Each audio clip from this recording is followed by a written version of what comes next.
Être touriste dans ce monde. C'est finalement notre vocation à tous. Nous ne sommes que des touristes de passage. Et la vie passe comme un éclair fugace. D'ailleurs, c'est ce que dit Abraham lorsqu'il va acheter la grotte de Marpella pour Sarah, Imenu. Ger vetoshav anochi imachem. Je suis un étranger, un résident aléatoire parmi vous.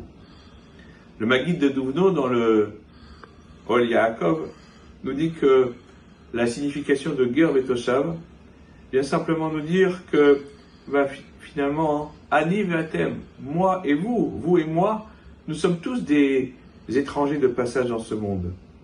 Nous nous appelons tous Ger vetoshav. Et il veut leur faire comprendre qu'en réalité, il ne possède rien, l'homme ne possède rien. Il n'est que le dépositaire, que le gérant des biens matériels que Dieu lui a mis entre ses mains. Et c'est exactement le sens de ce verset que nous lirons plus tard dans Parashat Behar, qui guérim et toshavim atem, il m'a dit. Vous êtes des étrangers, des résidents permanents avec moi.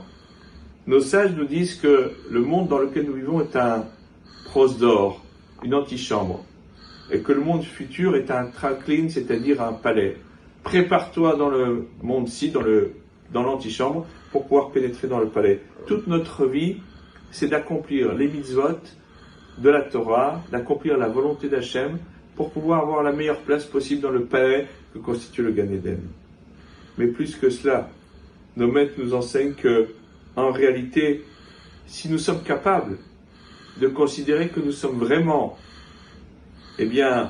des passagers dans ce monde, alors on peut faire en sorte que Hachem, Akadosh Baruch Hu, soit le Toshav, le résident permanent de ce monde. C'est en réalité le but de notre existence. Faire en sorte que notre passage dans ce monde permette à la Shekhinah, à la présence divine, d'être présente à tout instant parmi nous.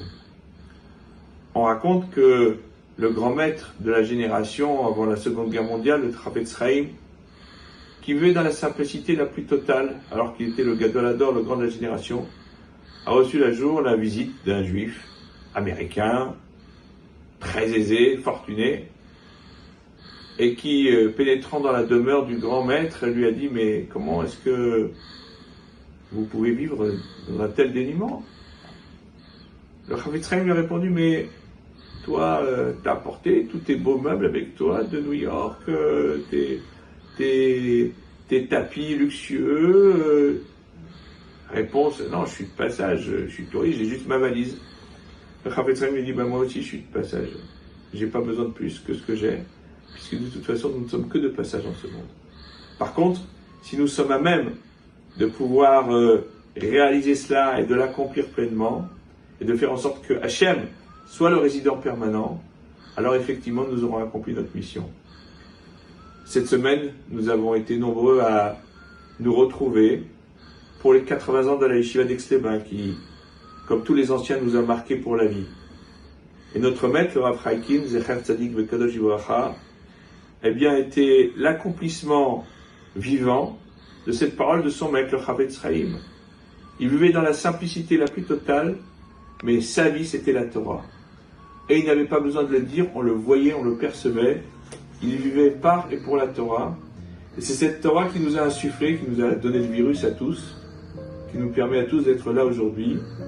Et c'est finalement ce passage, certes furtif dans le monde, qui a inspiré des générations et des générations d'élèves, et qui fait que le nom de la Torah aujourd'hui est grand, fort et éternel sur la terre de France. Shabbat Shalom.